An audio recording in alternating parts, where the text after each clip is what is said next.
extrema crueldade, a coroa espanhola e a Igreja Católica interpretaram a mensagem do Senhor e, sob o nome de Inquisição, conseguiram a unificação de todo o reino na fé cristã.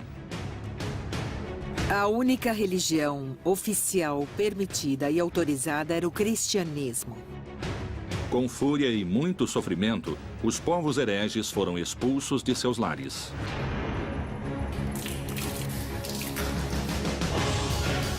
Anos mais tarde, os métodos impiedosos para a evangelização cruzariam o oceano em direção ao Novo Mundo.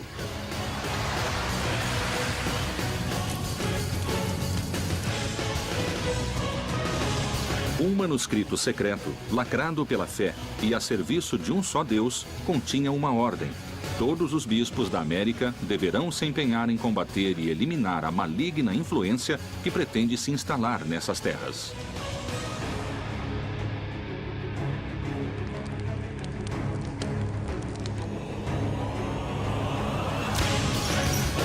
Os métodos e caminhos que forem empregados para levar a cabo essa missão apostólica não envolverão pecado. A Inquisição acabou gerando uma pedagogia do medo. A máquina de repressão religiosa e política mais temível da história chegou à América para acabar com a heresia. E como se agia? Com fogo, tortura ou queimá-los em público? Esses objetivos foram alcançados à força, com sangue e tortura? Colombo e o descobrimento da América foram a verdadeira origem da Inquisição no Novo Mundo? Terá a Inquisição inspirado séculos mais tarde o nazismo? A evangelização pela palavra, como manto de seda, encobriu a expansão e o enriquecimento da coroa espanhola.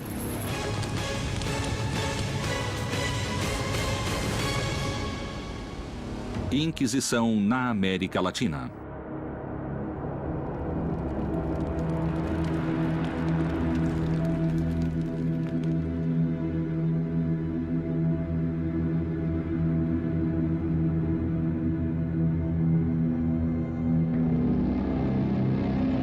Anos antes do descobrimento da América, o Reino de Castela nomeou Frei Tomás de Torquemada como Inquisidor Geral. Ele foi, sem dúvida, o homem-chave da Inquisição espanhola.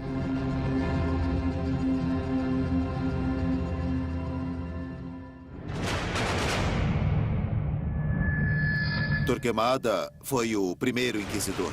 Um homem que não tinha limites, um homem que não tinha nenhum tipo de problemas em queimar qualquer pessoa para poder impor suas ideias.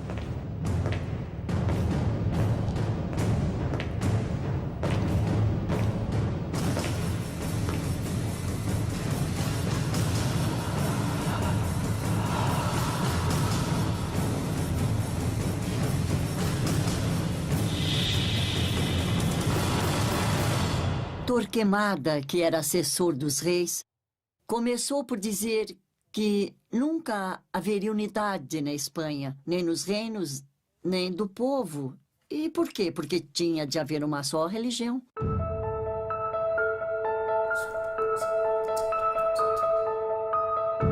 Era um homem temível e sua crueldade era bem conhecida em todos os reinos. Era conhecido como o Martelo dos Hereges, porque em alguns livros ou folhetos da época ele estava assim denominado. E ele era implacável com aqueles que cometessem heresias.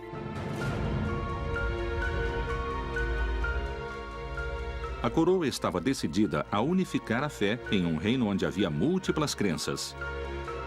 A tarefa não seria nada simples e seria necessário agir com determinação. A única religião oficial permitida e autorizada era o cristianismo. Agora, o que houve com os judeus? Eles tiveram somente duas opções. Ou emigrar para o norte da África ou para outro reino europeu, ou se converter ao cristianismo.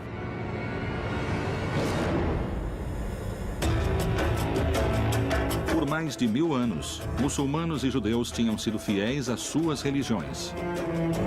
Mas, forçados pela Inquisição, se converteram ao cristianismo.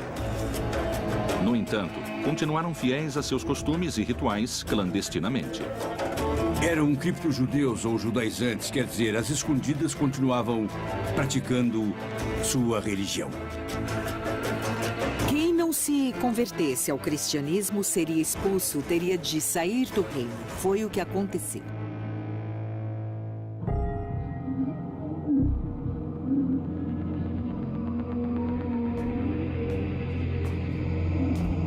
O terrível monge da Inquisição Espanhola, através de sangue, tortura e morte, conseguiu a unificação da fé e a expulsão dos hereges. E a Inquisição passou a perder força por não ter inimigos declarados. Mas o Novo Mundo traria outras ameaças à religião católica. A Inquisição, que estava agonizando em Aragão, foi simplesmente ressuscitada pelos reis católicos, que a encarregaram de vigiar todo o reino, cada parte do reino, para perseguir a quem se afastasse da ortodoxia. A obsessão de Torquemada pelo cristianismo navegaria intermináveis milhas marítimas em direção do novo continente, que finalmente receberia a cruz.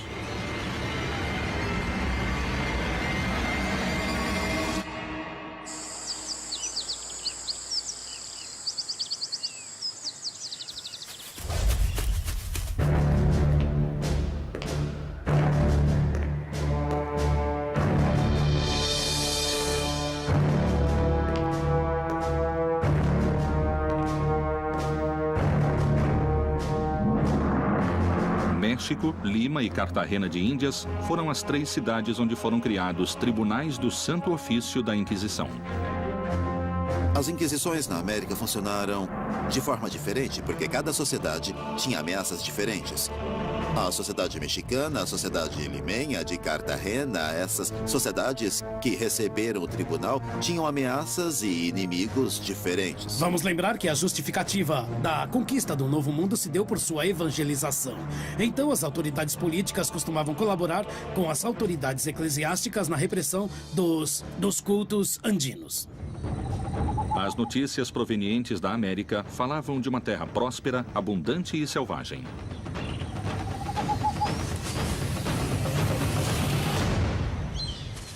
Eles ficaram surpresos pela quantidade de divindades que tinham ou de idolatrias, e isso os motivou a pensar que era necessário iniciar uma evangelização partindo concretamente do zero.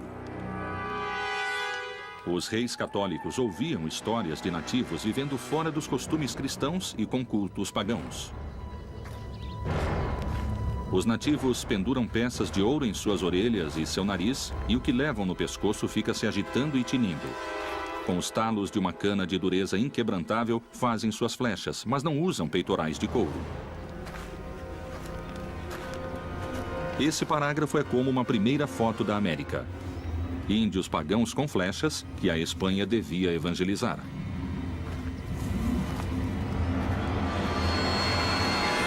A existência do indígena vai suscitar inúmeros debates na cultura europeia.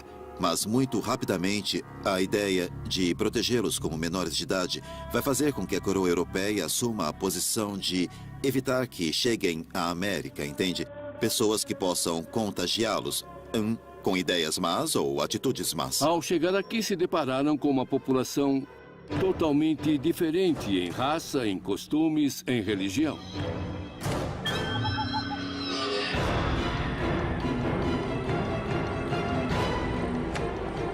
Quando encontravam rituais humanos com sacrifícios humanos, isso justificava de alguma forma a conquista do ponto de vista do cristianismo.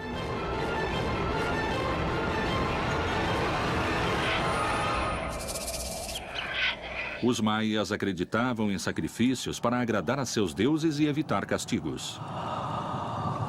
O ritual variava conforme a época do ano e era acompanhado de danças entre os maias. Como no México Antigo, sempre existiu a dança ligada ao culto e ao ritual religioso. para que faziam seus rituais para ter alimento. E por isso ofereciam aos deuses sacrifícios de humanos, e isso não será extirpado pela Inquisição, nem pela nova cultura que vem do Ocidente. Esses rituais aterrorizavam conquistadores e religiosos. Obviamente, para os espanhóis, os sacrifícios humanos eram coisas do demônio. Mais ou menos era assim que definiam. É claro que era bem difícil cristianizar uma população, não é?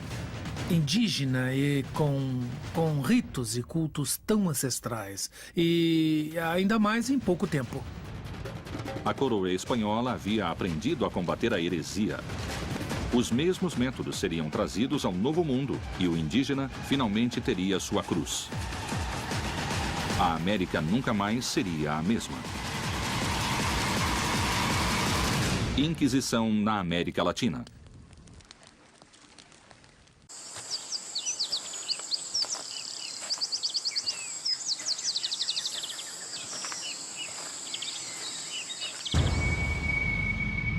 As notícias desse mundo pagão haviam chegado à Espanha e era necessário agir. Os religiosos deveriam inquirir a população indígena, investigar suas crenças e substituí-las. Foram 3 inquisições. A primeira era a monástica, a segunda a episcopal e a Inquisição do Santo Ofício, que começa em 1571 e termina em 1821 com a independência.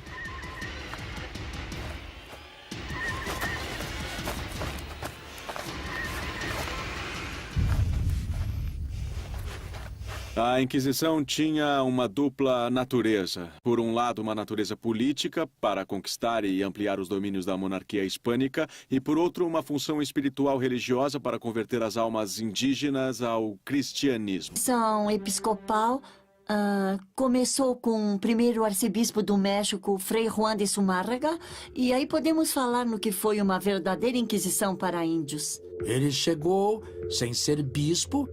Seria nomeado posteriormente o bispo da cidade e, como bispo, ele teve de zelar para que tudo fosse feito com muito cuidado.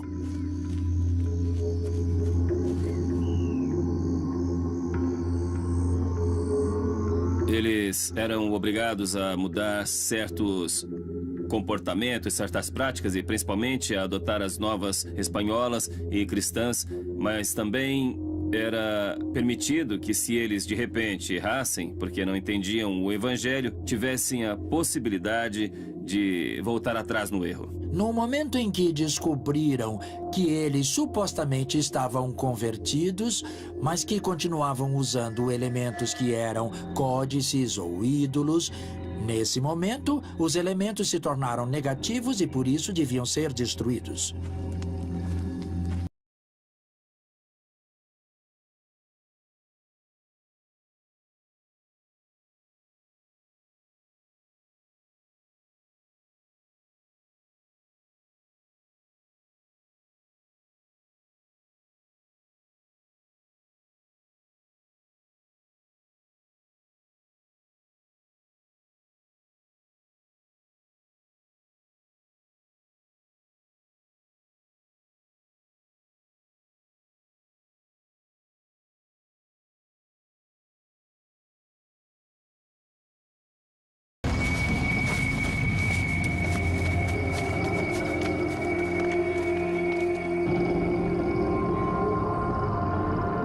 Sob o ponto de vista indígena, a conquista foi muito dramática, porque para os índios a conquista significou uma mudança radical em sua forma de vida, em sua forma de conceber o mundo, uma forma diferente de ver a realidade.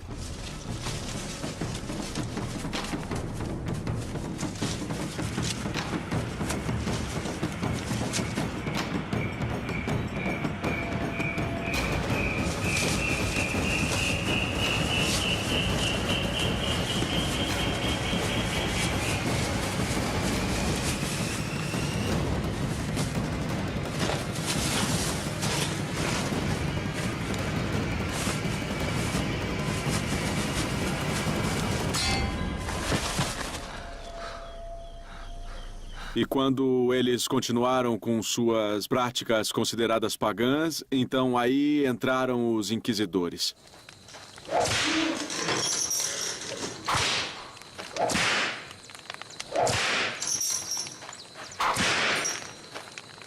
Devia-se destruir uma grande quantidade de coisas que naquele momento eram consideradas como inimigas da fé.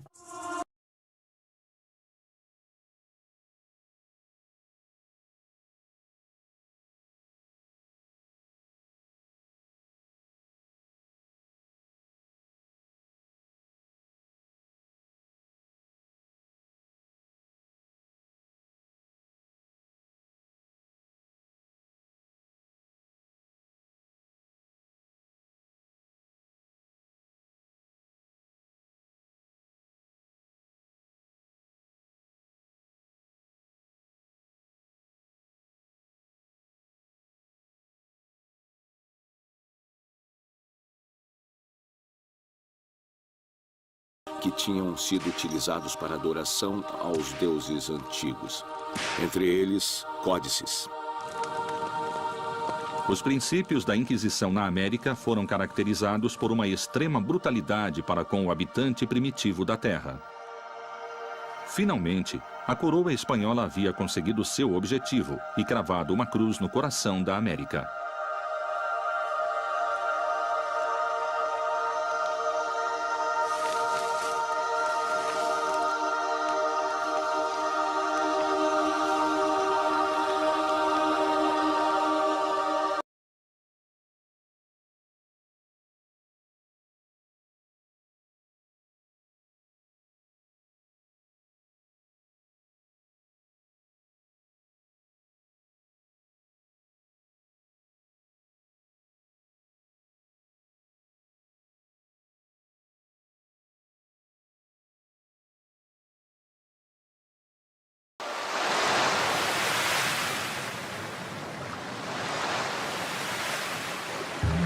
Cristóforo Colombo, mais conhecido como Cristóvão Colombo. Alguns historiadores suspeitam que Cristóvão Colombo teve muito a ver com a vinda de judeus à América, escapando da Inquisição espanhola.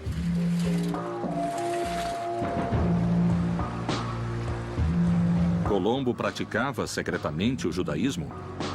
Muito se especula sobre a origem de Colombo, inclusive se ele seria um judeu ou um filho de criptojudeus, mas não. Hoje sabemos que de fato não era assim. Não só por ele, como por seu diário de navegação, onde ele faz um sem número de alusões e menções a Deus, a Virgem e a Trindade, buscando amparo na própria divindade para proteger sua empreitada. As origens de Colombo são muito questionadas. E, com certeza, os hispanistas mais cruéis negam qualquer possível origem judaica. Há muitas versões sobre quem foi Cristóvão Colombo. Entre os historiadores, cada um considera que ele nasceu em uma cidade, que ele era de pais diferentes. Pessoalmente, creio que Colombo era filho de criptojudeus. Os tribunais do Santo Ofício da Inquisição haviam avançado com força, aplicando todo o seu poder sobre os indígenas, sua cultura e sua religião.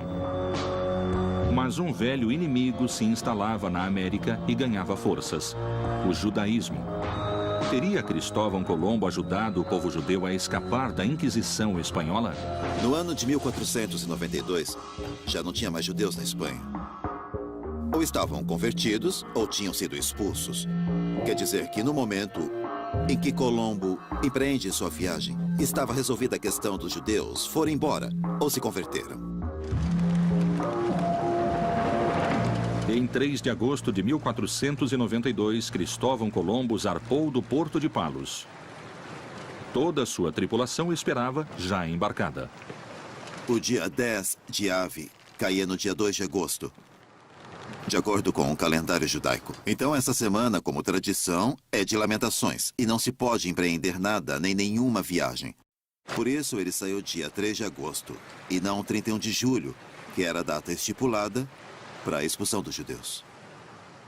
Quem ele levou, quantos levou também é uma longa história, porque nas 4 viagens que Colombo fez, sabemos que havia pelo menos 80 pessoas de origem judaica convertidas. Pensavam que, indo para a América, seriam menos perseguidos, porque a Inquisição não estava instalada aí. Eles poderiam usufruir de maior liberdade. Estabeleceram-se em várias partes do território, clandestinamente, e de maneira oculta chegaram ao México e chegaram ao Peru. No fim, os convertidos ou judaizantes foram uma população que procurou refúgio na América. Apesar da luta dos tribunais da Inquisição para estabelecer o cristianismo na América, os judeus não tardaram a voltar a seus antigos rituais em segredo, como tinham feito na Espanha. Teria chegado o momento de reutilizar os terríveis aparelhos de tortura trazidos da Espanha?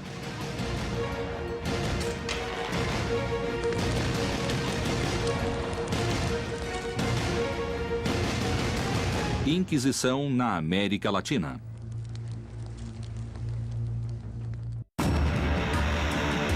Expulsos da Espanha, os judeus aproveitaram as viagens de Colombo à América para procurar novas regiões onde se instalarem. A Inquisição havia conseguido avançar na evangelização do indígena, mas o judaísmo representava um perigo para os novos cristãos da América. Os inquisidores viam mesmo uma ameaça religiosa nos judeus ou simplesmente viram a oportunidade de condená-los para ficar com suas riquezas?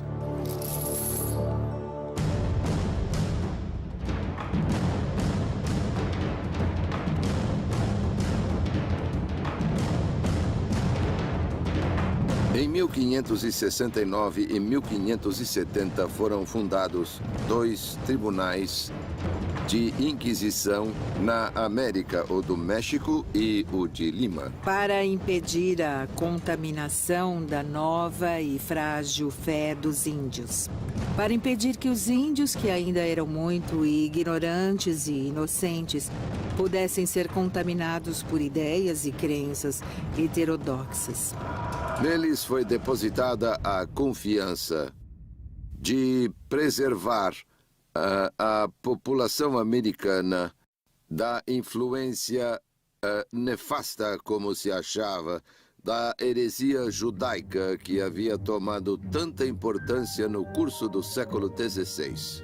O judaizante era o judeu que, por razões de conveniência, se deixou batizar, mas que, no fundo, rendia culto à Torá e a todas as instituições judaicas. Para frear o inimigo judeu do catolicismo, a Inquisição exigia pureza de sangue católico. Na América, só se aceitará a cruz.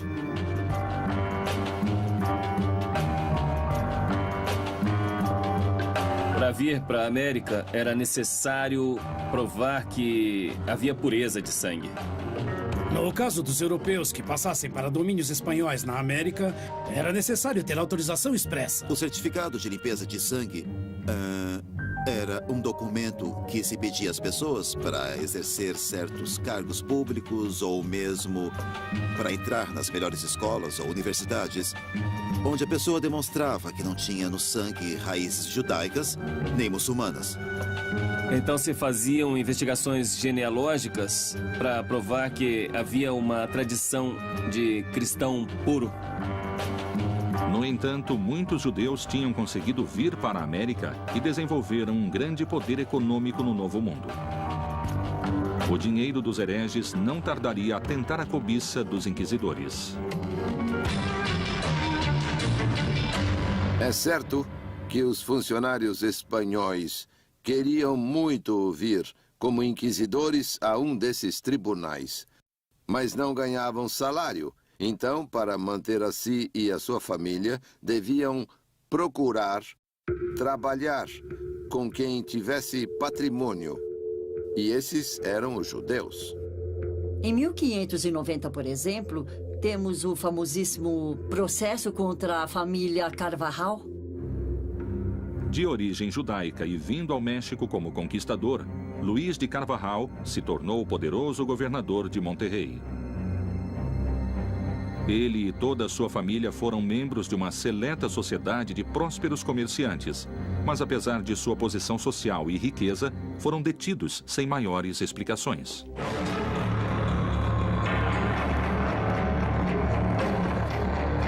Luís de Carvajal, o Velho, governador de Nova Leão, foi implicado na medida em que era o patriarca, o chefe de uma família na qual a maioria dos membros era judaizante. Quando uma pessoa era detida, não sabia por que era detida. Era levada a uma cela onde era mantida por várias semanas.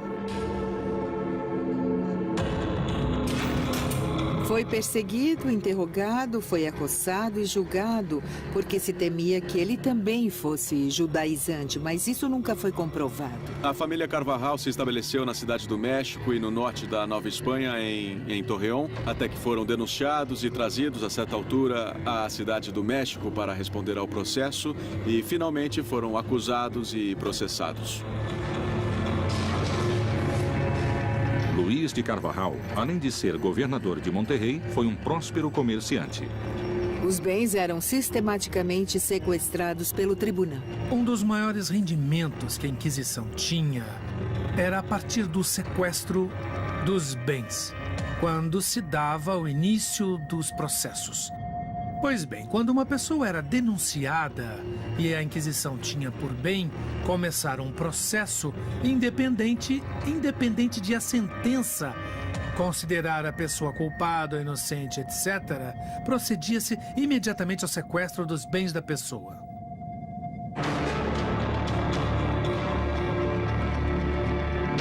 A Santa Inquisição havia se transformado em um ente arrecadador dos dois lados do oceano, mas especialmente na América. As imensas fortunas que sequestravam de seus prisioneiros reforçavam seu poderio econômico e, por outra parte, estavam começando a deturpar sua missão religiosa original. Teria ela se transformado em uma máquina implacável de cobiça e terror? Até onde era capaz de chegar? Um dos capítulos mais, digamos, truculentos das histórias da Inquisição é o relativo ao tormento. Quando o tribunal encontrava dúvidas nos testemunhos a favor ou contra o processado ou nas declarações do próprio, ele era passado ou encaminhado ao tormento.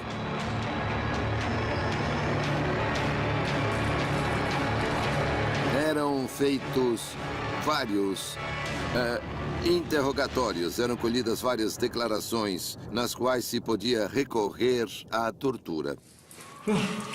Sim, a tortura existiu, obviamente. Era uma técnica empregada por todas as justiças, civis e religiosas, até o século XVIII. O tormento era reconhecido por todas as legislações da Idade Média. Quer dizer, quando se devia conseguir uma confissão, havia o procedimento de causar sofrimento que não produzisse a morte, nem o rompimento de ossos, por exemplo, nem derramamento de sangue. Naquele tempo, o temor era o caminho mais rápido para chegar à verdade. Mas a Santa Inquisição cuidava zelosamente da pureza de suas mãos. Os inquisidores sabiam que não podiam manchar as mãos com sangue humano, porque isso era um pecado, e não podiam pecar dando a morte a uma pessoa ou causar derramamento de sangue. Era o carrasco que torturava, um profissional da justiça civil. A Inquisição não tinha carrascos especiais, e ele era pago. Devia se pagar. O carrasco da justiça civil era um profissional, não um psicopata. Muitas vezes, se torturava com a intenção de obter a verdade. Era sob coação que uma pessoa tinha de declarar um delito pelo qual estava sendo julgado ou sentenciado durante a Inquisição. Muitas vezes, os artesãos da época produziam obras de arte macabra e competiam entre eles. Aquele que chegava a inventar algo realmente terrível era implicado, era acusado de ter feito algo tão macabro que só poderia ser com a ajuda da mão do diabo. E esse era torturado por sua própria criação. O tormento significava justamente a ideia de mortificar a carne para extrair a pureza. E para extrair a pureza, os tribunais do Santo Ofício da Inquisição utilizavam métodos engenhosos e certeiros. O chamado potro era o primeiro elemento a ser usado para infligir sofrimento. Era a primeira forma de levar a cabo a obtenção de uma confissão. A pessoa era obrigada a se deitar sobre um estrado de madeira e começava a ser esticada com sucessivas voltas de uma roda. As extremidades assim puxadas produziam, dessa forma, uma dor intensa. Uma volta, 2 voltas, nos braços e nas pernas. Não se podia ir além de 6 voltas. Era proibido. Devia-se parar. E muitas vezes, se o carrasco se excedesse e não tivesse cuidado no manejo da corda, podia cortar as articulações dos pulsos, dos pés ou da cintura e provocar lesões graves que podiam levar à morte da pessoa sofrendo o tormento. A aplicação do tormento a uma pessoa trazia consequências inesperadas a seus familiares. No passado, a cada tortura que se infligia às vítimas, os familiares teriam de pagar pelo serviço. É uma coisa incrível, não? Era a última chacota perpetrada contra os condenados. O governador Carvajal morreu em 1595 na prisão por causa das dolorosas torturas recebidas e o resto da família dele pouco depois na fogueira.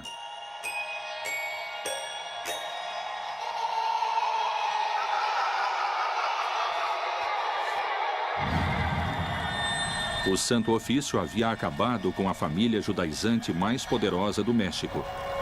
Mas a luta só estava começando. Novas religiões vieram ter às costas da América e a Inquisição devia impedir não só seu desembarque, mas também os demônios dos povos originais. Que métodos a Inquisição usou para vencer essa resistência? Inquisição na América Latina.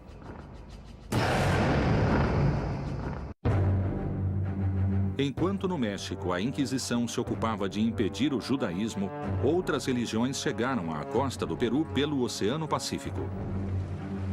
Em uma corrida contra o tempo, era necessário reforçar a presença da Inquisição em Lima para proteger a fé católica. Buscava a Inquisição afastar os inimigos da Espanha e suas religiões?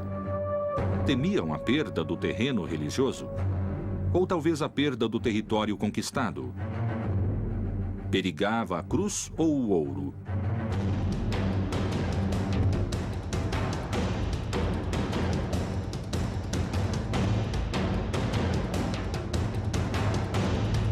A Inquisição chegou a Lima em 1569, com o vice-rei Francisco de Toledo.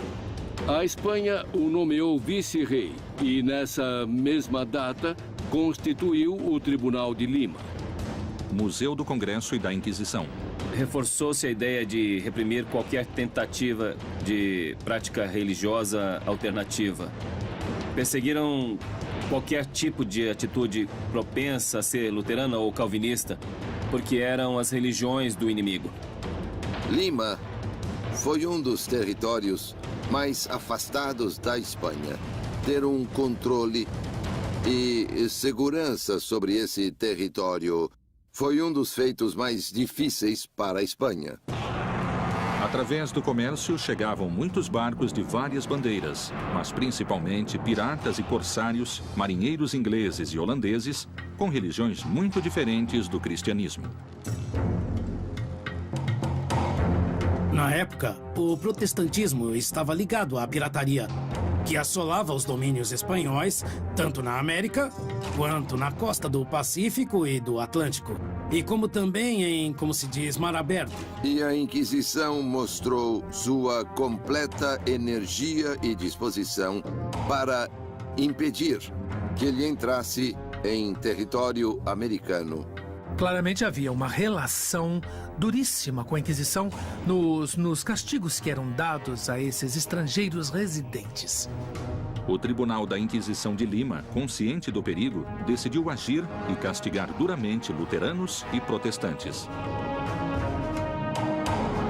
Conhecendo muito bem os mecanismos e como funcionava o Tribunal de Justiça, imediatamente renunciaram à sua fé e viraram católicos. Então, tecnicamente falando, a Inquisição não poderia sentenciar apenas capitais ou outras penas maiores pessoas que tinham se convertido à fé. O fogo sempre foi um fator importante em todas as religiões, desde que o homem é homem. O fogo é o que queima, que purifica, que faz o pecado desaparecer. No período que vai de 1570 a 1600, houve uma sequência de 46 processos dirigidos a estrangeiros. A grande maioria deles com acusações de luteranismo.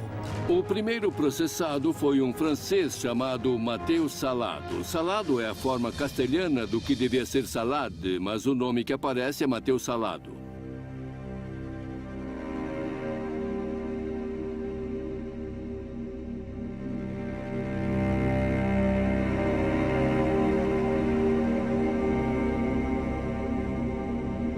Assim que o tribunal foi instalado, procuraram um primeiro bode expiatório e localizaram essa pessoa que, na verdade, era muito mais louco do que herege. Na realidade, no uso da língua comum no Peru, salado significa azarado. E esse senhor teve sua parte.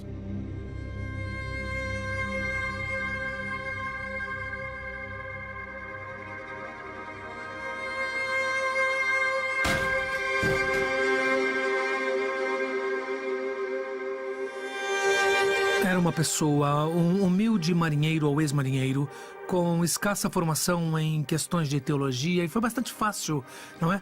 E poder culpá-lo de luteranismo. E efetivamente começaram a engendrar o suposto espírito de herege de Mateus Salado.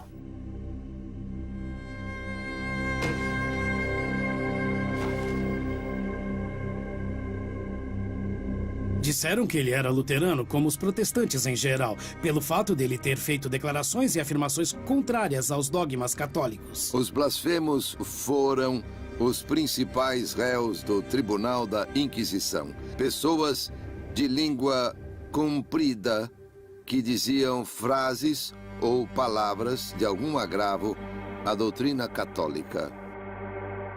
Mas esse senhor era um tanto extravagante porque vivia numa huaca. Nós peruanos chamamos de huaca os antigos oratórios de adobe, geralmente na costa. A huaca, que hoje em dia leva o nome dele, podia-se ver o mar e, eventualmente, podia ser um espião dos piratas franceses que assolavam a costa do Pacífico. A condenação de Mateus Salado tem muito de política. Política ou religiosa, a lenda de Mateus Salado foi a ferramenta necessária para atemorizar e represar a propagação de outras ideias perigosas para o reinado espanhol. De alguma maneira, se vê que o caso de Mateus Salado é um tema paradigmático para servir de exemplo à população sobre as pessoas que ousaram questionar a ordem estabelecida, a ordem do Estado e da Igreja nesse momento. Ele foi processado e convidado a se retratar, mas como de maneira nenhuma se retratou, foi enquadrado na acusação de perseverar na heresia e foi condenado à morte. Ele foi executado no primeiro auto de fé celebrado pela Inquisição de Lima em 1573. Os inquisidores acreditaram que queimando Mateus Salado purificariam a fé católica e que a ameaça protestante em Lima desapareceria.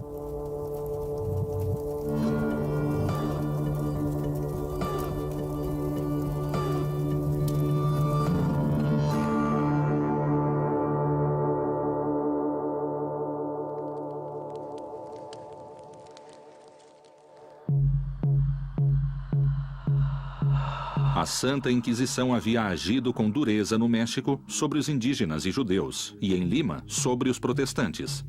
Mas as ameaças tinham terminado? Ou a verdadeira luta estava começando? As extensões territoriais da América no vice-reinado eram muito grandes. Então, os tribunais de Lima e do México não bastavam e foi necessário criar um terceiro âmbito. Resolveram criar um local entre os outros dois que abarcaria principalmente toda a zona do Caribe. Para tanto, a sede da Inquisição de Cartagena teria jurisdição sobre o Panamá, Cuba, Venezuela e outros países próximos.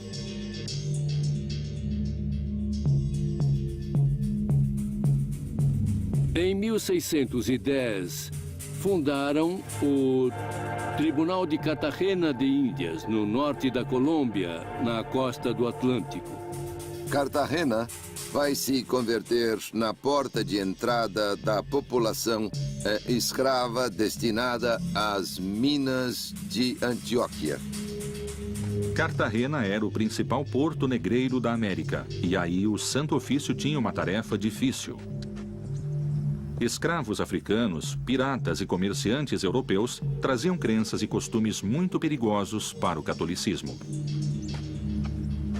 Cartagena, a partir do final do século XVI, vai se converter no principal mercado escravagista no Caribe continental.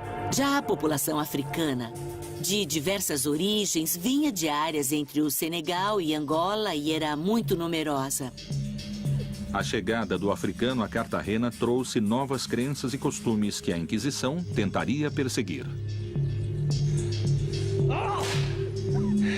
Os espanhóis começaram a se dar conta de que alguns grupos de escravos negros se reuniam e levavam a cabo certo tipo de atividades que se chamaram sabás, que para a religião católica e para os brancos espanhóis eram ritos de bruxaria.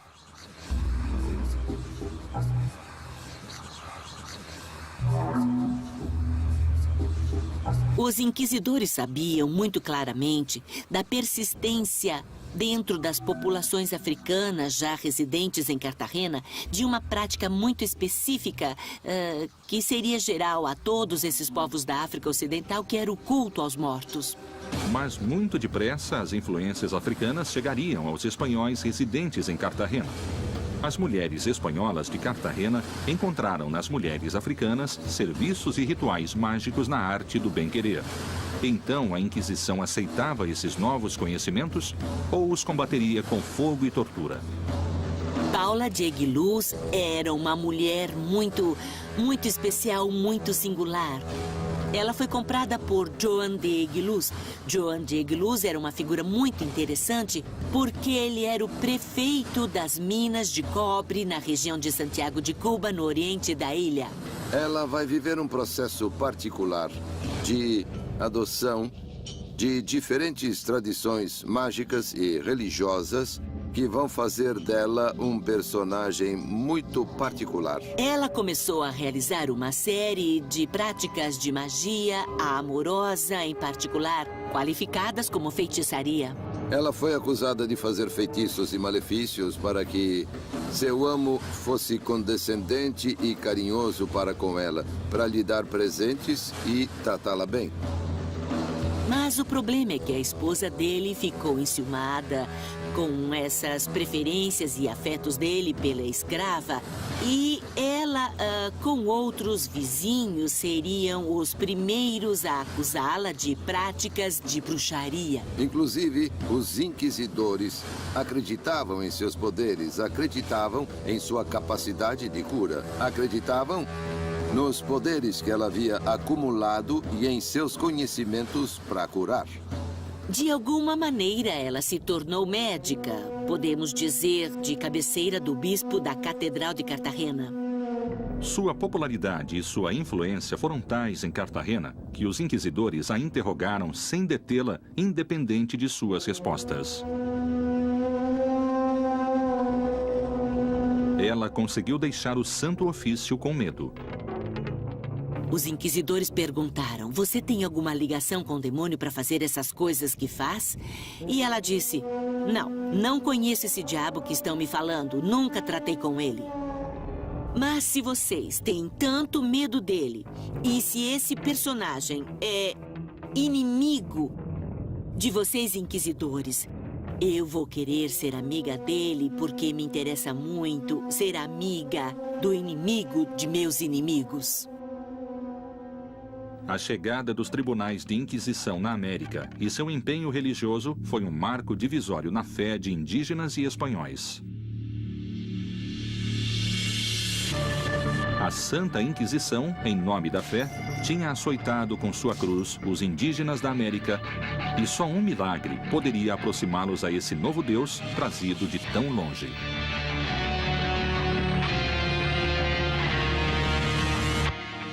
Inquisição na América Latina.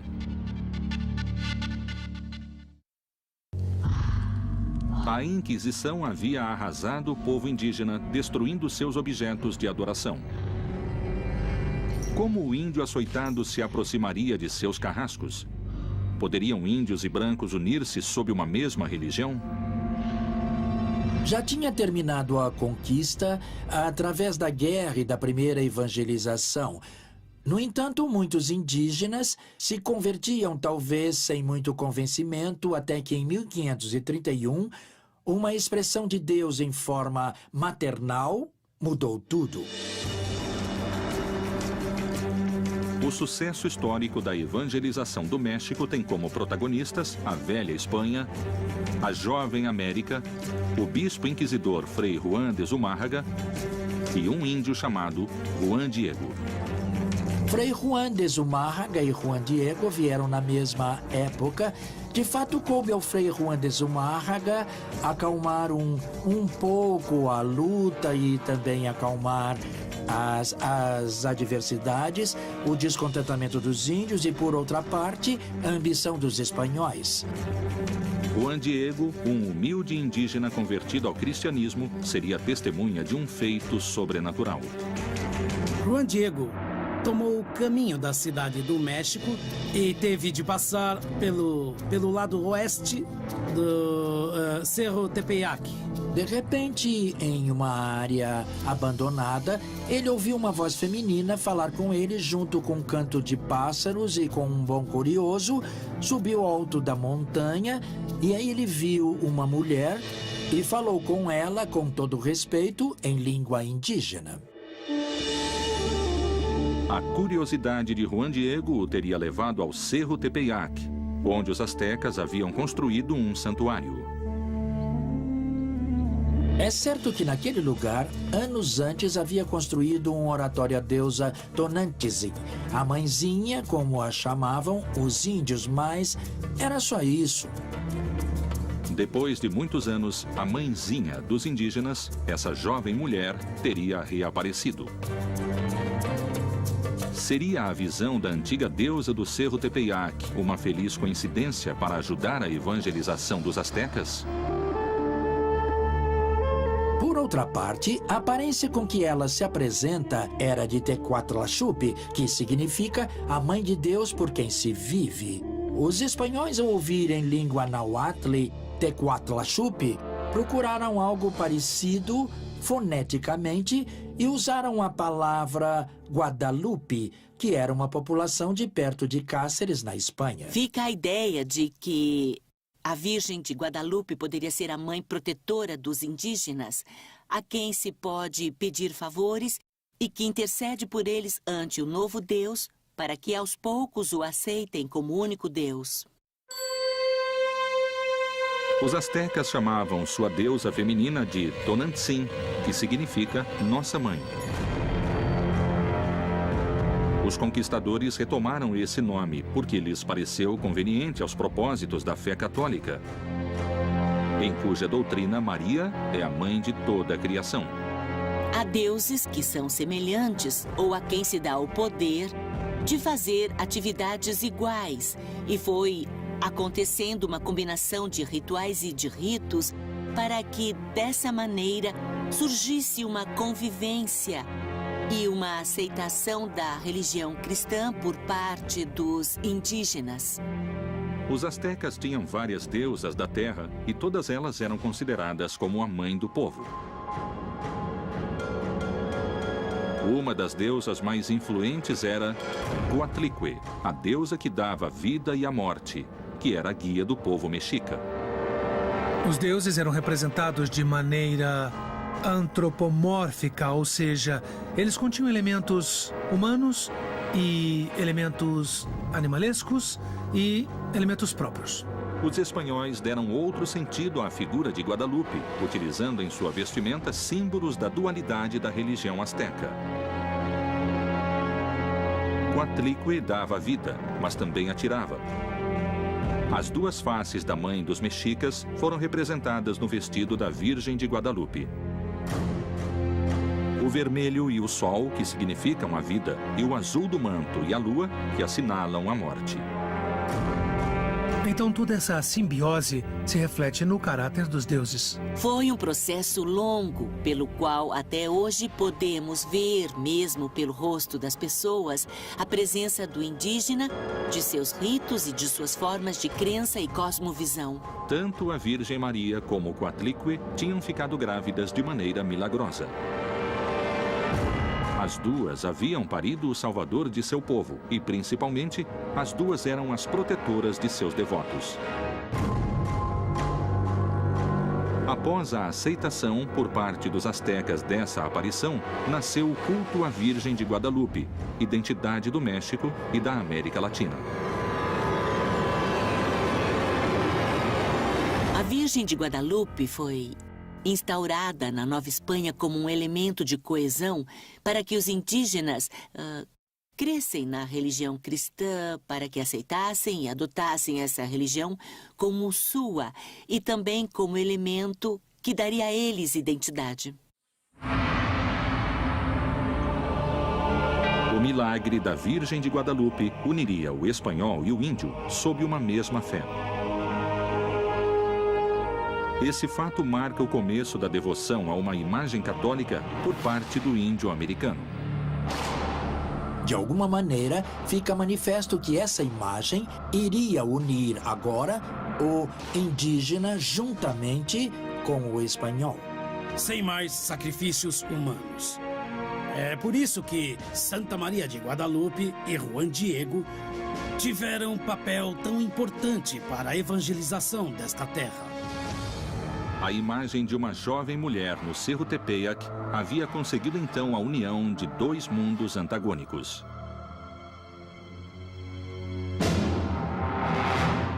Foi a deusa Tonantzin para Juan Diego e seu povo, ou a Virgem de Guadalupe para Frei Juan de Zumárraga e os espanhóis? De qualquer forma, nasceu o sincretismo. A Inquisição havia cumprido seu objetivo religioso depois de ter torturado sem piedade os povos nativos. Em nome de Deus, a Inquisição se apoderou não só da fé, mas das riquezas de todo aquele que pisava o solo do Novo Mundo. Estando tão longe dos reis católicos, teria a Inquisição sido contagiada pela ambição dos conquistadores? Os conquistadores acharam grandes riquezas no território latino-americano. Boa parte do que motivou a exploração interior do território foram os mitos como o de Eldorado e a busca de grandes riquezas que iam achando pela frente.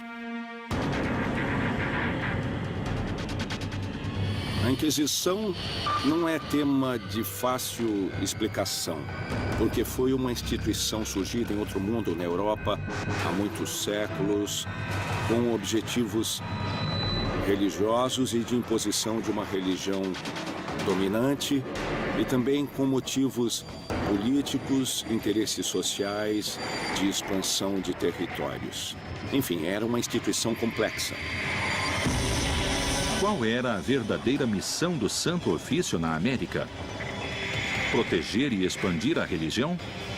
Ou, em hábitos de monge, cuidar dos interesses econômicos? Se a crise na Espanha fazia a expansão da coroa perigar, era necessário orar por ele? Ou, ao contrário, confiscar bens que permitissem prolongar seu poder? Em muitos casos, a perseguição religiosa, no que correspondeu ao vice-reino do Peru, significou também um ato de colonização, um ato de expropriação de territórios. muitos desses territórios pré-hispânicos eram, principalmente os mais ricos, eram propriedade dos templos. Anos depois, na década de 1590, veio ao Peru um visitador chamado Ruiz del Prado, não é? Periodicamente havia visitas da Corte Suprema e Superior de Madrid a tribunais provinciais e houve uma visita a Lima e uma revisão dos processos. Chamavam-se visitas da idolatria e iam pelas regiões da Serra, que eram os Andes, procurando ou fazendo com que se delatassem os oratórios e objetos que eram matéria de culto. Graças à procura incansável de rituais e objetos pagãos, os espanhóis encontrariam o demônio vestido de ouro. A extirpação de idolatrias era uma instituição muito dependente dos bispos. E então, por conta disso, os bispos nomeavam sacerdotes como visitadores de idolatrias e iam recebendo as denúncias para posteriormente ditar sentenças. Quando os espanhóis chegaram e viram sacrifícios humanos, viram o uso que faziam do ouro e as coisas que faziam com o ouro e os rituais que os índios praticavam, eles começaram a achar que isso era uma coisa do demônio. Os inquisidores se espantaram com a utilização do ouro e da prata que os incas faziam para criar ídolos demoníacos. Como no México, alguns peritos sustentam que em Lima encontraram o próprio diabo nos ídolos religiosos. Particularmente a figura do jaguar é uma figura antropomorfizada, que tem elementos humanos e tem elementos animais. Então esses personagens, eles tinham grandes caninos e uma cara realmente bastante diabólica aos olhos dos espanhóis. Os incas tinham grande habilidade no trabalho do ouro e da prata e chegaram a um grau de perfeição admirado no mundo todo. Tinham domínio da metalurgia, eles tinham um domínio bastante especializado que obviamente cativou os espanhóis. Os ídolos religiosos feitos de ouro e prata dariam sua bênção à economia da coroa espanhola.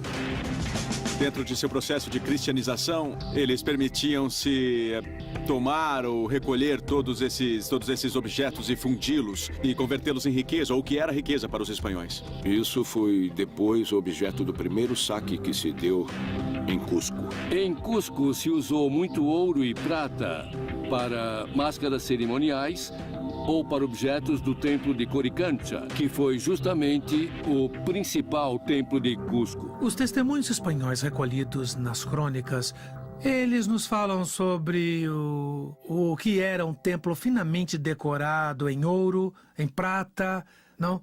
Nos falam de um disco feito em ouro. O sol, obviamente, cumpria o papel principal e a própria palavra Coricancha, que significa templo dourado, se ligaria a isso. Pelo que se diz desde então, esse templo teria tido suas paredes interiores recobertas por placas de ouro. É bem possível que fosse revestido de ouro, que houvesse peças e objetos litúrgicos de ouro. É bem possível. Não há uma precisão exata de como o templo era por causa do saque que começou a ser feito nos primeiros anos da conquista.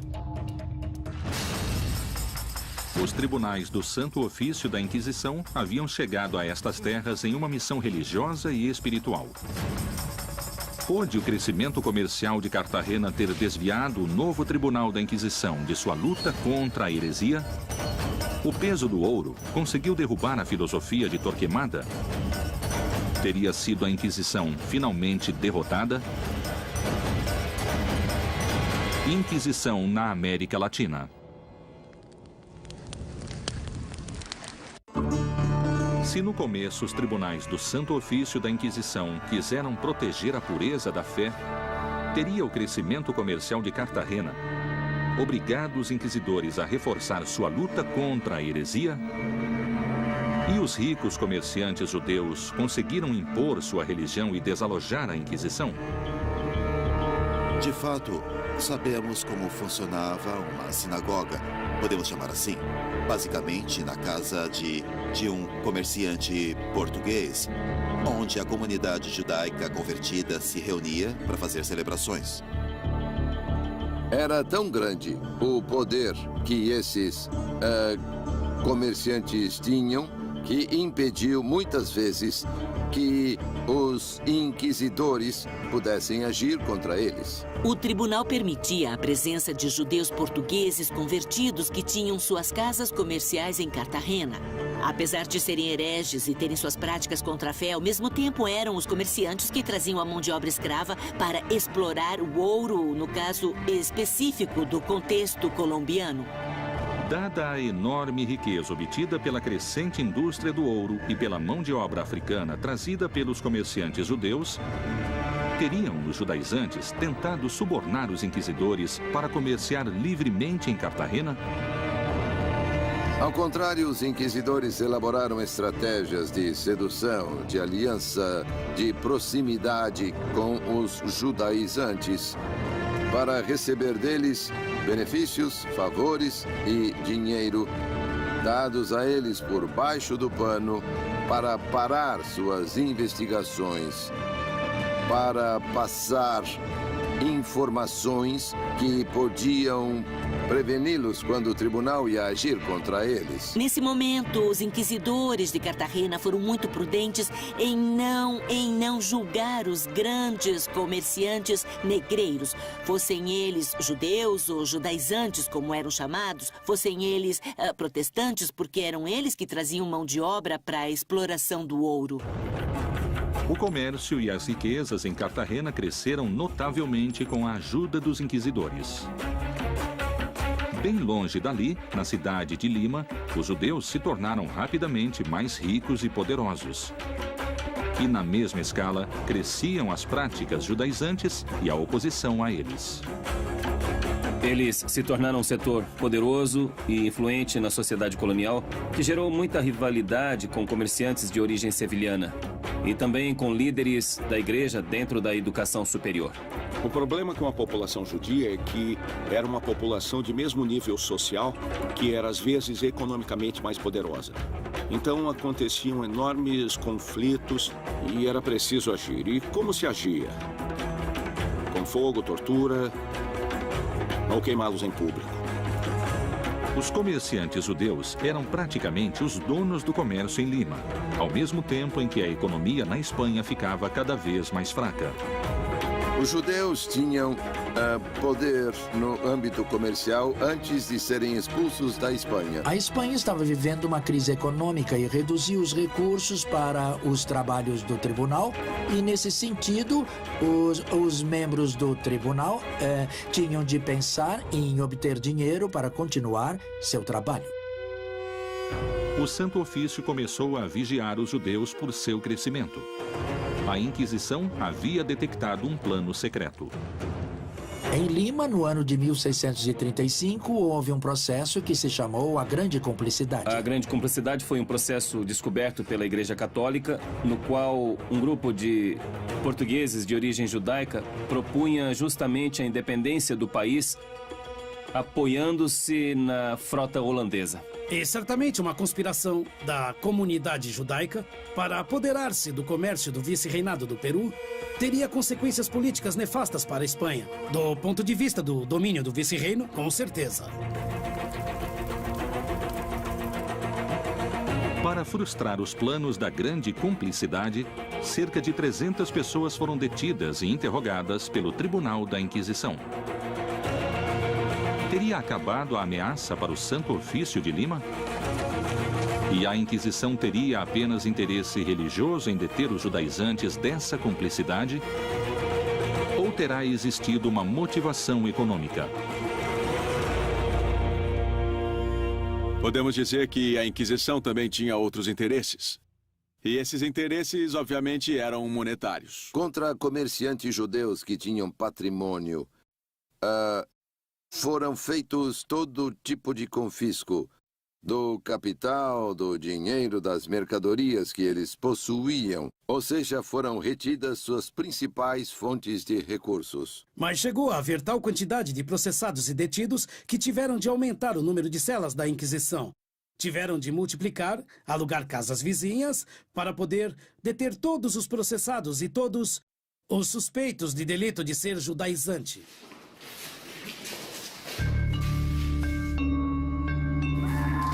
Ser estrangeiro ou ter uma profissão respeitável o transformava automaticamente em suspeito de ser judaizante.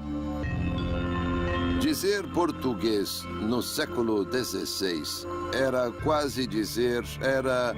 equivalente a dizer convertido. Dizer holandês e médico era quase dizer judeu, eram equivalentes.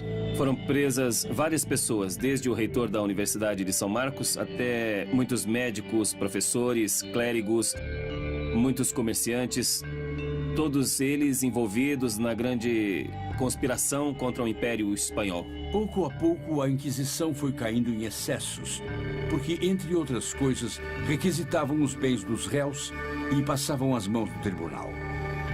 Então era, às vezes, um negócio lucrativo. Em função da crise econômica na Espanha, a Inquisição teria se afastado de sua missão original para sobreviver. Há crônicas que notam que as ruas dos mercadores eram todas de judeus e, então, outros mercadores de Lima se sentiam bem ofuscados. Essa parece ser uma das razões mais fortes que obrigaram o tribunal a processar com dureza esse grupo de pessoas. Haviam pessoas que tinham bens em quantidade decente, digamos assim, e que a Inquisição processou. O Tribunal do Santo Ofício se transformou. De estabelecimento austero, converteu-se em entidade milionária. Porque naquela época não havia um sistema financeiro. E mesmo que fosse a instituição da igreja ou alguma outra corporação, como era a Inquisição, podia se emprestar parte de seu capital a comerciantes, fazendeiros, etc. E isso acontecia com toda certeza. A igreja se aproveitou da situação para perseguir de maneira indiscriminada todo aquele que fosse português de origem convertida, ou também chamado cristão novo, para, por um lado, reprimir esse fim, mas também para expropriar os seus bens. E essas aquisições de bens vão ser tão grandes e vão ser tão bem administradas que vai perdurar o seu funcionamento por todo o tempo. Dali para frente, estamos falando de quase 1,5 séculos depois do processo da Grande Cumplicidade. Os inquisidores, graças às propriedades dos judeus, chegaram a ser, segundo se diz, tão ricos quanto os reis.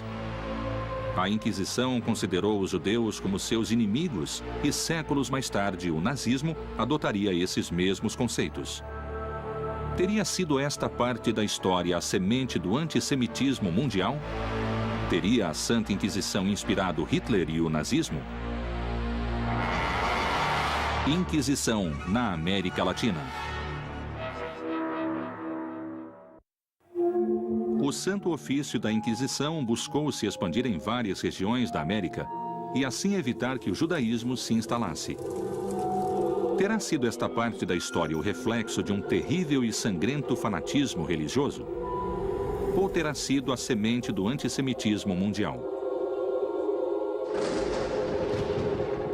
Séculos mais tarde, e com métodos muito similares, a Alemanha se expandia pela Europa. Teria a Santa Inquisição, com seus métodos, inspirado Hitler e o nazismo?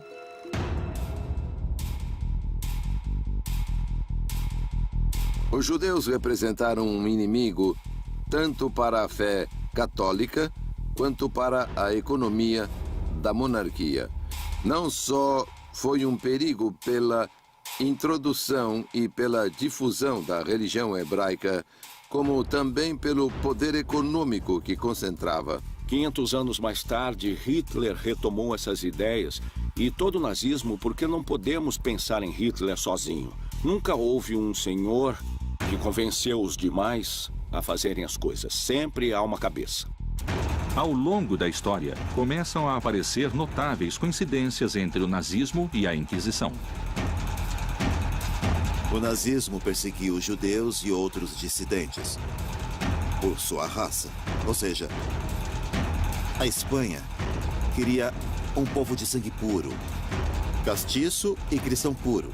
E os nazistas também queriam uma Alemanha de sangue puro, sem mistura. Entre a Inquisição, o nazismo e todos os movimentos que reivindicaram a pureza de sangue, as diferenças não são grandes. O que os iguala, quer dizer, o que há em comum entre eles é o tema racial. A tese contra os judeus. Tanto a Inquisição quanto o nazismo trataram de neutralizar o perigo, isolando seus prisioneiros.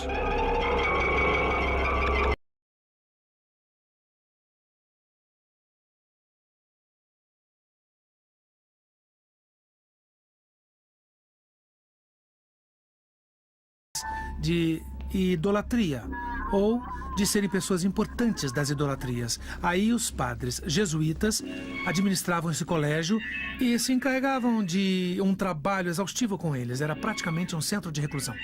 Na pobreza, na miséria das celas, dos tribunais da Inquisição, muitos enlouqueceram e acabaram.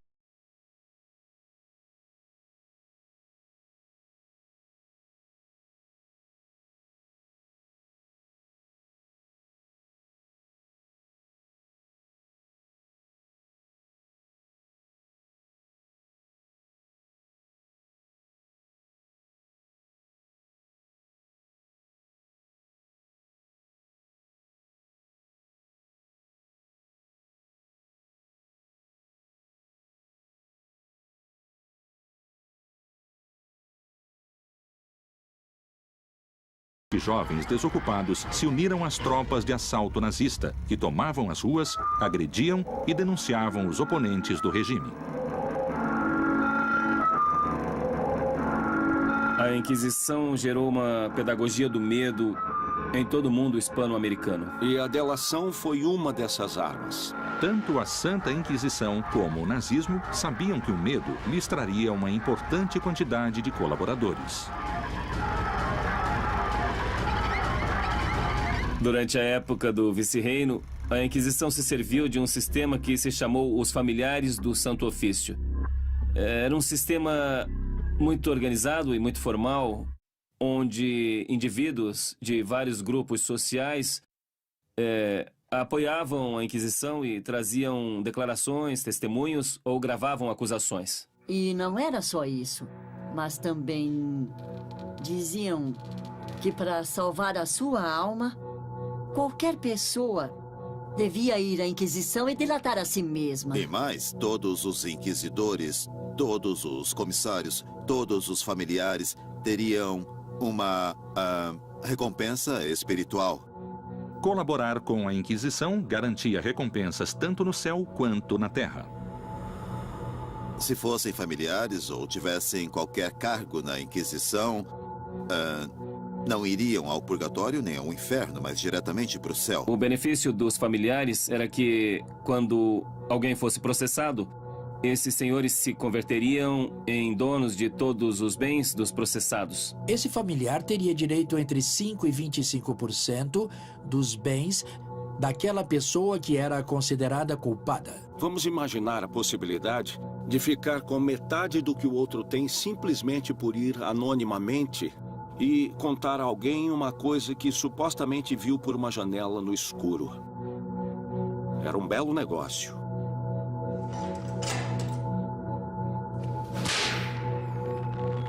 Outra coincidência histórica. Ambos obrigavam os condenados a usar uma roupa especial. Para humilhar, obrigavam a usar uma túnica, uma espécie de capa com a cruz da Inquisição, e a levar uma vela verde na mão. Os nazistas vestiam os prisioneiros com roupa de listras, como vemos em tantas fotos ou imagens dos campos quando os abriram. Entre o nazismo e a Inquisição, a diferença é muito sutil. Há séculos de distância, com certeza, e formas de operar diferentes, mas é igual. As coincidências nos métodos, nos conceitos antissemitas e na expansão do poder fazem pensar que os nazistas poderiam ter sido influenciados pela Santa Inquisição para alcançar seus objetivos.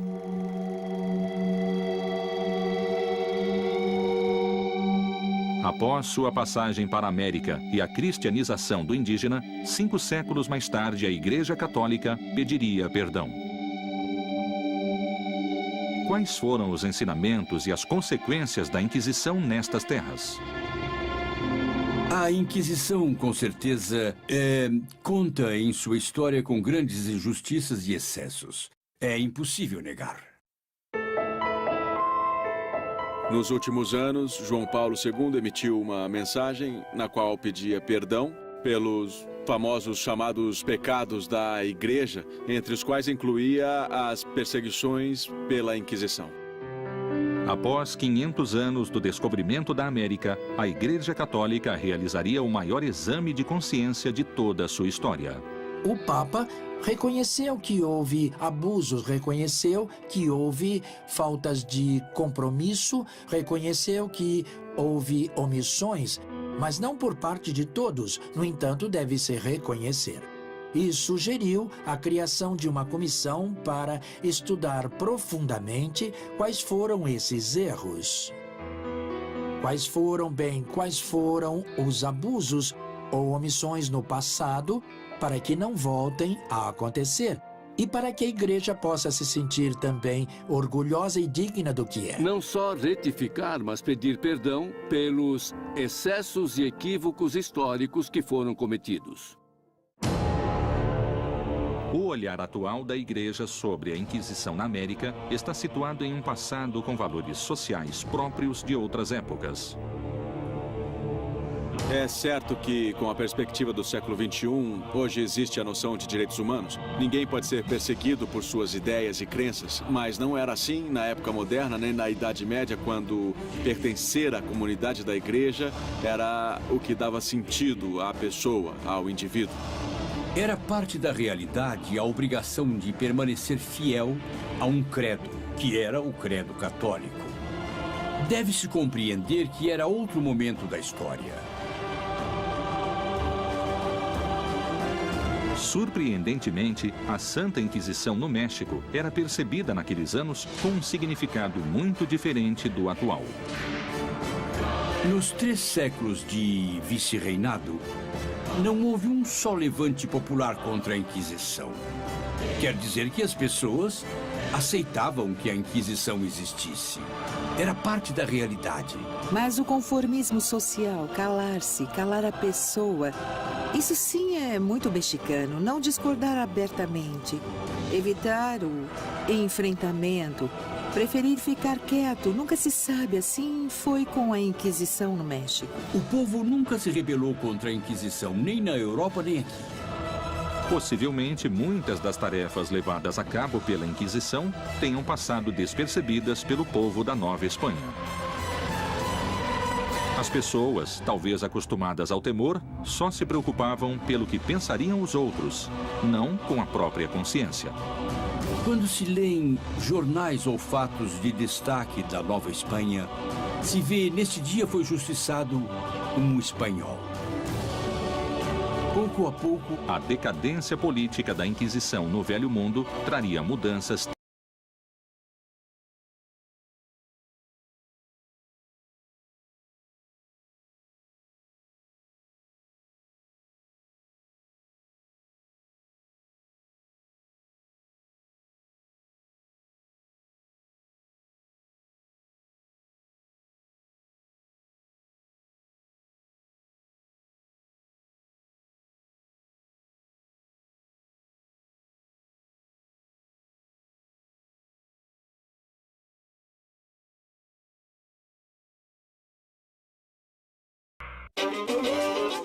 Depois de 300 anos, o poder da Inquisição e o domínio da Espanha estavam desgastados na América. Poderia-se dar por cumprida sua missão nestas terras? Conseguiria a religião católica conviver com outros credos e deuses ancestrais? Todos se perguntavam até quando durariam os tribunais. De fato, a Inquisição decaiu no século XVIII, em presença, em força. E já no século XVIII, ela se dedica a perseguir publicações, a circulação de livros proibidos, palavras dissonantes. Um ou outro sacerdote que usava o confessionário para seduzir mulheres, esse tipo de situação. A Inquisição terminou na América como terminou na Espanha. A sociedade tinha evoluído. Curiosamente, no México, o final da Inquisição produziu, a princípio, uma desconcertante reação nas pessoas. Com a independência, a Inquisição no México desapareceu. Quando a Inquisição desapareceu, aqui houve gente que se preocupou. E agora? O que vai acontecer? E se houver hereges? Quem vai se encarregar de persegui-los? Claro, isso era uma minoria. Gente que queria que o tribunal permanecesse apesar dos tempos. A imensa maioria nem sabia de nada, como sempre. Mas uma pequena minoria se inquietou e houve algumas vozes que pediram a instauração de uma Inquisição mexicana. Em contraposição ao México, cuja sociedade era altamente dependente da moral da Inquisição, no Peru, a notícia foi sinônimo de liberação. Posso assinalar que um dos grandes escândalos cometidos pela população foi o roubo de uma grande quantidade de documentos, sabe? Entre eles, os processos judiciais ou os autos de fé. Além disso, os arquivos continham fofocas. Você podia ver que um de seus vizinhos foi processado por bigamia ou por bruxaria. Então a preocupação em Lima foi sumir com o processo. No ano de 1813, houve um levante popular, um movimento popular, e uma turba se lançou sobre o edifício da Inquisição e queimou os móveis e os papéis. Isso aconteceu. Anos antes, em Cartagena, a queda do Santo Ofício tinha coincidido com a independência da Espanha e se viveu o mesmo sentimento de liberação. Com o grito de independência em Cartagena, a Inquisição cessou suas atividades. Já não fazia sentido. Em 11 de novembro de 1811, houve grandes festejos na cidade de Cartagena, mas não só motivados pela eliminação da Inquisição, mas principalmente pela conquista da independência. Poucos dias depois, a população exaltada arrancou da Assembleia o potro, o mecanismo que torturava as pessoas.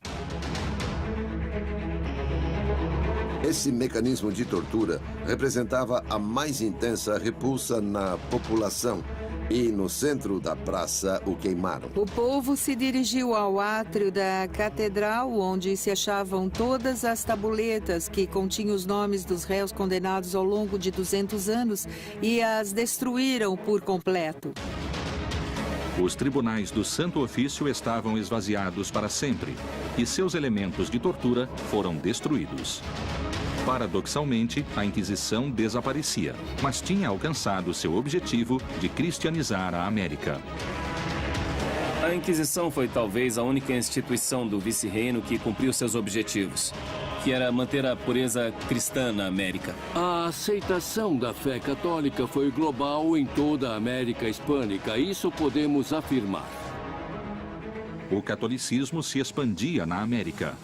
Mas teria a cruz conseguido afastar em definitivo os ídolos pré-colombianos ou eles sobreviveram ao fogo? A América é o território de uma experiência única e singular, que é a formação de uma religiosidade sincrética, mestiça. O habitante primitivo destas terras havia suportado na carne, em nome da cruz, muita crueldade e a destruição de sua cultura. Apesar disso, jamais renunciou a seus deuses e crenças. A resistência dos povos indígenas na América é uma das realizações mais extraordinárias que já se viu na luta para manter sua memória e sua identidade no mundo. A presença da religiosidade andina acabou se fundindo com os cultos católicos e temos atualmente na América uma religião sincrética mais do que uma religião católica. As várias religiões, a católica, também elementos hebraicos, judeus, mas também as religiões africanas e as religiões pré-hispânicas tradicionais se fundiram de modo excepcional no âmbito popular.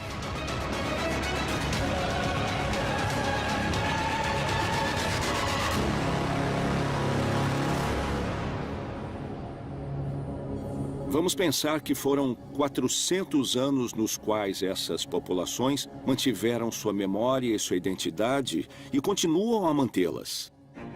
Na atualidade, os cultos pré-colombianos continuam surpreendentemente intactos e fiéis a seus costumes. Mas a história desnudaria as origens do homem mais cruel e sanguinário da Inquisição e sua filosofia antissemita.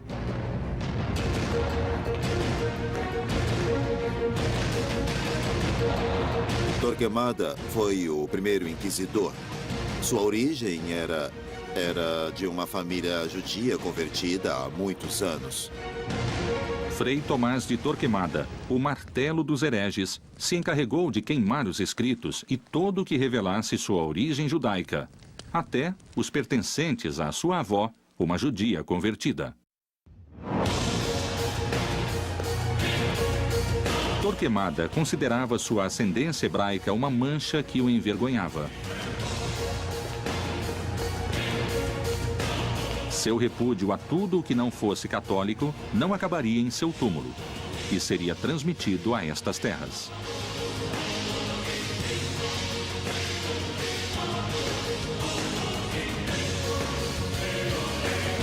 O temor que esse legado despertava levou os inquisidores da América a serem implacáveis.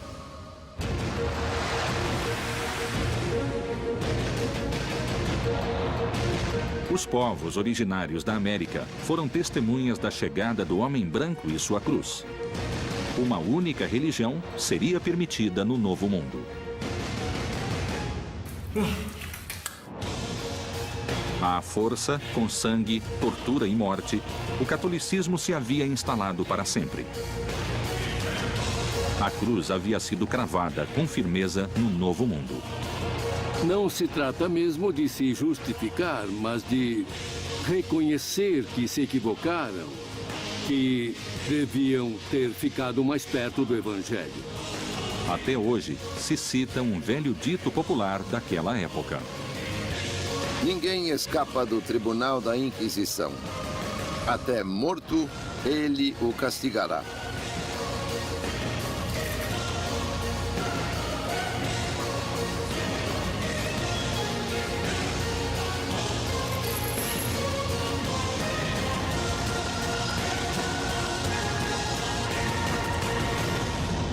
Inquisição na América Latina.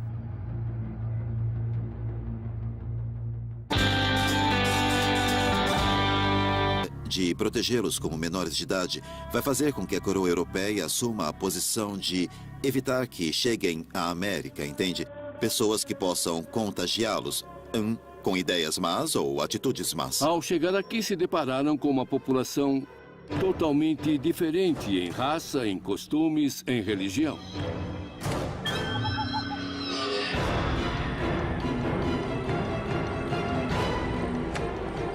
Quando encontravam rituais humanos com sacrifícios humanos, isso justificava de alguma forma a conquista do ponto de vista do cristianismo.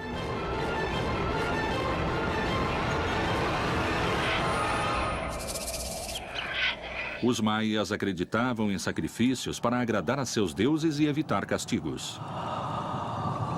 O ritual variava conforme a época do ano e era acompanhado de danças entre os maias. Como no México Antigo, sempre existiu a dança ligada ao culto e ao ritual religioso.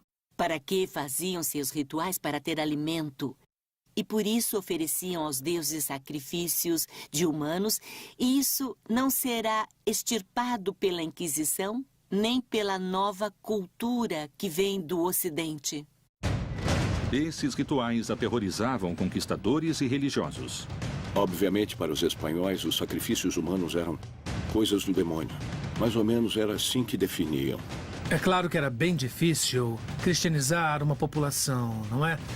Indígena e com ritos e cultos tão ancestrais. E ainda mais em pouco tempo. A coroa espanhola havia aprendido a combater a heresia. Os mesmos métodos seriam trazidos ao Novo Mundo e o indígena finalmente teria sua cruz. A América nunca mais seria a mesma. Inquisição na América Latina.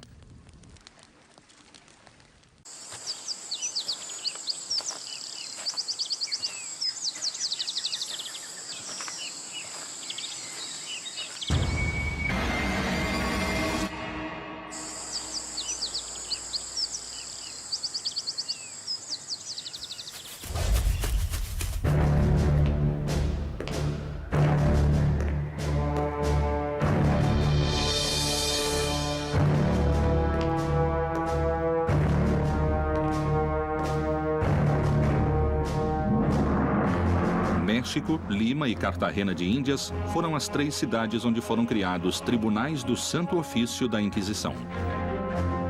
As inquisições na América funcionaram de forma diferente, porque cada sociedade tinha ameaças diferentes.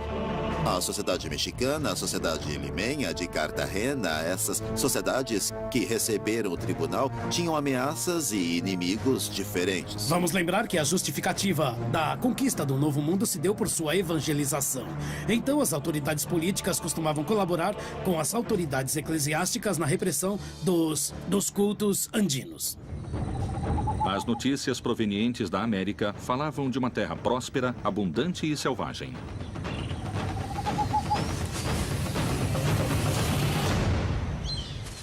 Eles ficaram surpresos pela quantidade de divindades que tinham ou de idolatrias, e isso os motivou a pensar que era necessário iniciar uma evangelização partindo concretamente do zero. Os reis católicos ouviam histórias de nativos vivendo fora dos costumes cristãos e com cultos pagãos. Os nativos penduram peças de ouro em suas orelhas e seu nariz, e o que levam no pescoço fica se agitando e tinindo. Com os talos de uma cana de dureza inquebrantável, fazem suas flechas, mas não usam peitorais de couro. Esse parágrafo é como uma primeira foto da América. Índios pagãos com flechas que a Espanha devia evangelizar.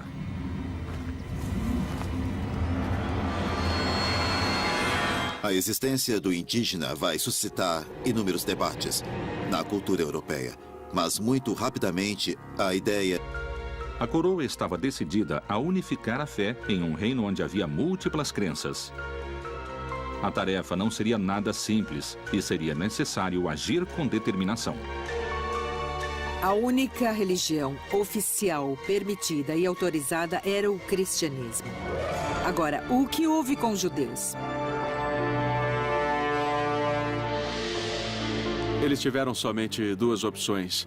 Ou emigrar para o norte da África ou para outro reino europeu, ou se converter ao cristianismo.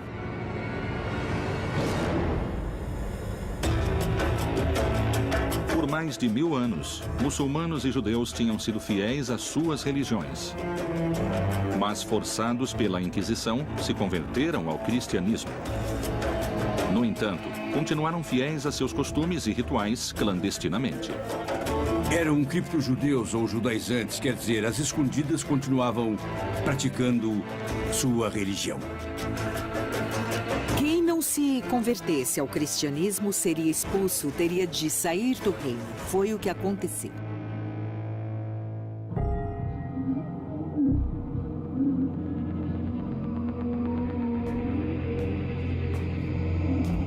O terrível monge da Inquisição Espanhola, através de sangue, tortura e morte, conseguiu a unificação da fé e a expulsão dos hereges.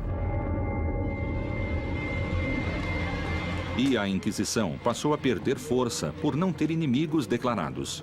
Mas o Novo Mundo traria outras ameaças à religião católica. A Inquisição que estava agonizando em Aragão foi simplesmente ressuscitada pelos reis católicos, que a encarregaram de vigiar todo o reino, cada parte do reino, para perseguir a quem se afastasse da ortodoxia. A obsessão de Torquemada pelo cristianismo navegaria intermináveis milhas marítimas em direção do novo continente, que finalmente receberia a cruz.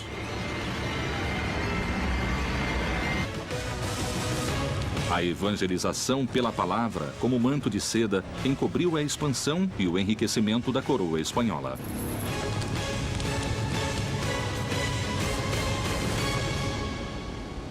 Inquisição na América Latina.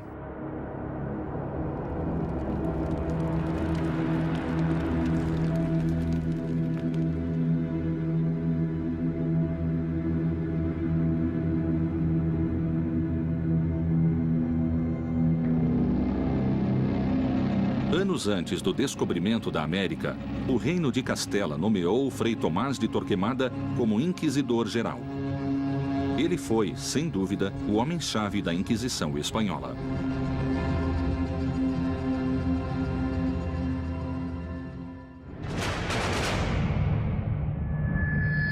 Torquemada foi o primeiro inquisidor. Um homem que não tinha limites, um homem que não tinha nenhum tipo de problemas em queimar qualquer pessoa para poder impor suas ideias.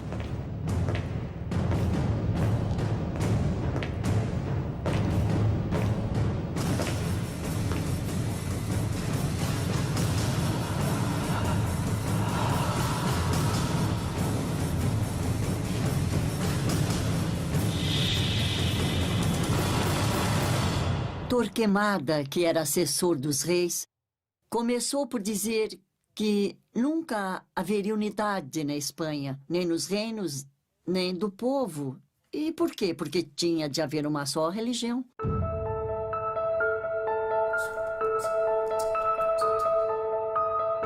Era um homem temível, e sua crueldade era bem conhecida em todos os reinos.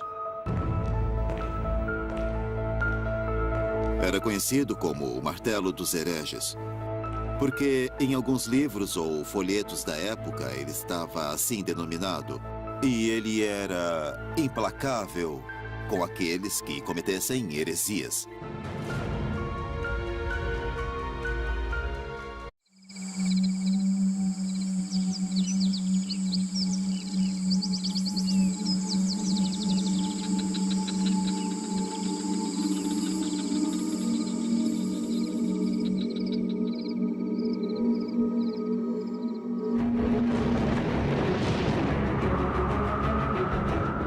Com extrema crueldade, a coroa espanhola e a Igreja Católica interpretaram a mensagem do Senhor e, sob o nome de Inquisição, conseguiram a unificação de todo o reino na fé cristã.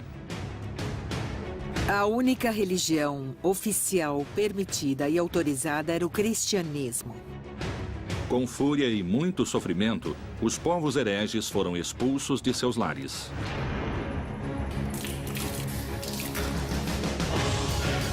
Anos mais tarde, os métodos impiedosos para a evangelização cruzariam o oceano em direção ao Novo Mundo.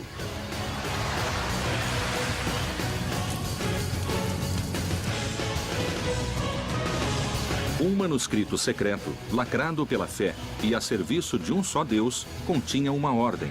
Todos os bispos da América deverão se empenhar em combater e eliminar a maligna influência que pretende se instalar nessas terras.